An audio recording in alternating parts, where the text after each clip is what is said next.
नमस्कार।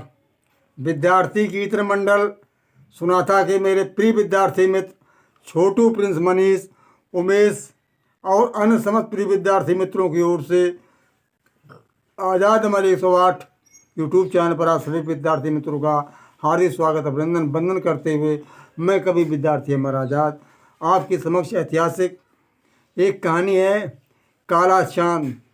आखिर ये काला चांद कौन था? जो काला चांद, अगर यहाँ की ब्राह्मणवादी व्यवस्था न होती, ब्राह्मणों का एक पाखंड न होता, तो काला चांद इस देश को आज़ाद कर देता, मुस्लिम शासकों से आज़ाद कर देता।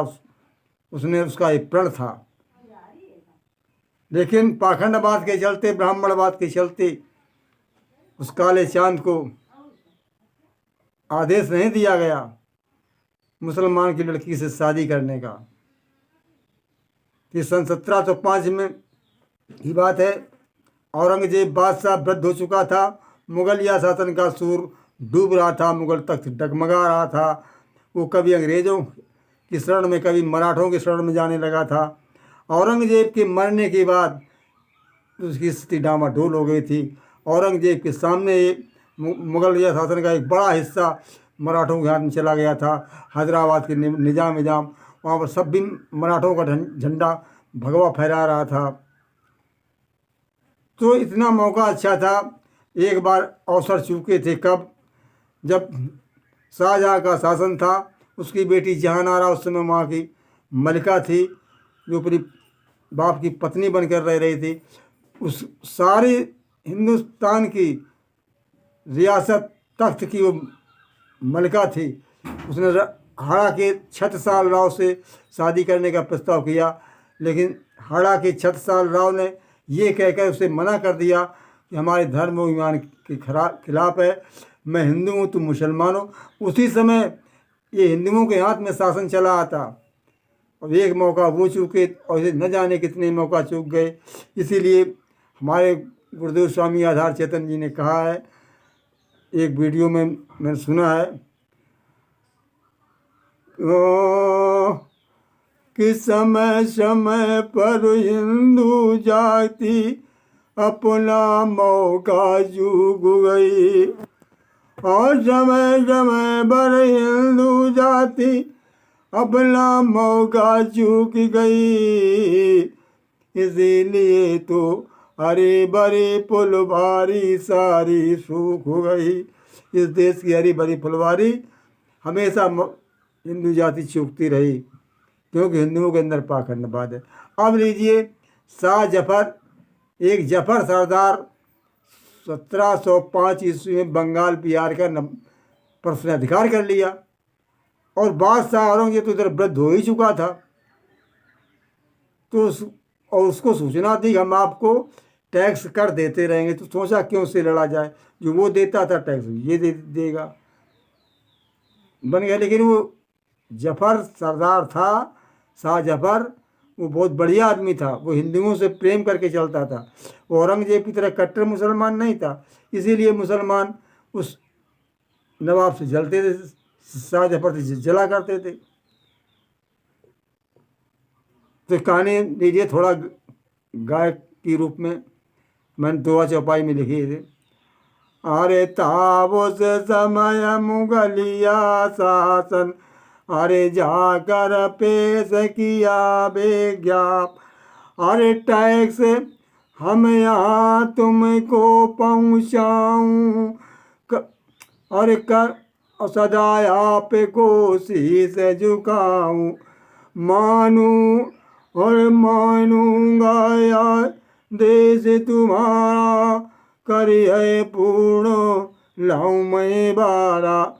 जो जो कहोगे मैं उसको पूर्ण करूँगा, कोई समय नहीं लगेगा, और हम आपको टैक्स देते रहेंगे।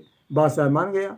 और बादशाह ने बुरा न माना, शाह जफर से युद्ध न ठाना, अरे आपत नहीं उसने जतलाई, जाकर शाह जफर साए को लहो अपनाई, अरे जो भी है जिसका शासन आया जनता ने उसको अपनाया। अरे मेल बिना सब प्रजा दुखारी सोई पड़ी चेतन सारी। राज काज सब लीन संभाला नहीं किसी ने कहीं किसी ने बिघिन न डाला। अगर मेल मिलाप बिना प्रजा दुखी है, उस शाह जफर ने देखा, उसने अच्छा मेल मिलाप किया और शीघ्र इस राज को संभाल लिया। मुगल तख्त जर जर हुआ बादशाह था वृद्ध और रंगजेब भी थक गया करते करते युद्ध। कट्टरपंथी सब दुखी मुसलमान सरदार औरंगजेब से सभी थे उसके भिन्न विचार। औरंगजेब से भिन्न विचार थे, वो कट्टर नहीं था, उसने हिंदुओं से प्रेम किया था और मुसलमान चाहते थे हिंदुओं से मेल न किया जाए, उसी तरह दंड दिया जाए, उनके साथ गलत व्यवहार किया जाए, मारे पीटे जाए, उन पर जजिया कर लगाया जाए। अरे अकबर जैसा प्रेम बढ़ाया मानवता का पाठ पढ़ाया।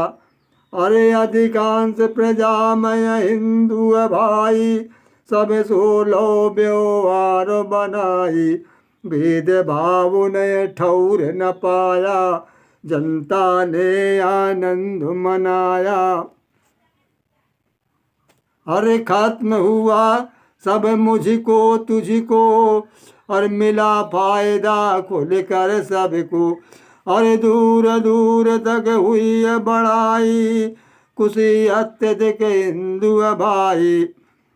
अरे हिंदू युवक बहुत से आए अच्छे अच्छे ओहदे पाए। हिंदुओं को भी अपनाया, ऊंचे ऊंचे पद भी दिए और बहुत से उसी समय एक लड़का पहुंचा है बलिष्ठ 17-18 साल का जवान कृष्णदत्त। यही कृष्णदत्त आगे चल करके काला चांद के नाम से प्रसिद्ध होगा और इसके सामने मजबूरी आ जाएगी, उसे मुसलमान बनना पड़ेगा। जबकि शाह जफर ने कहा था मुसलमान ना बनो, लेकिन मजबूरी बस उसको बनना पड़ा और उसने फिर बंगाल बिहार में सारे हिंदुओं को जबरन तलवार की बल से उस काले चांद ने, उस कृष्णदत्त पंडित ने मुसलमान बनाए थे। ये कहानी है।